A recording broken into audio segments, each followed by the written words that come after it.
Куштун атасы жок, менин да атам жок.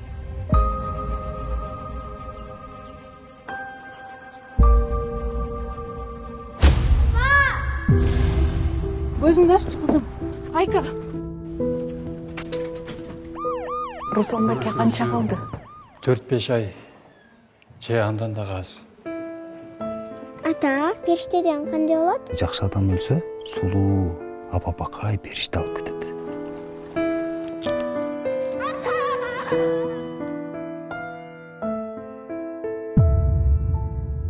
Барбыз кармабай, аварга болуп калдык. Марсель деген ким? Сенандай! Не dedi? Мен сен чакырган жоктун, Айка кач бул жактан.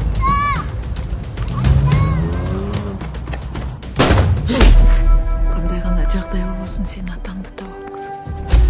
Эй, самолет! Атаңа салам айт! Черектен жаган периш чыкты! Сен суп-сулуу периште эмсиң мени?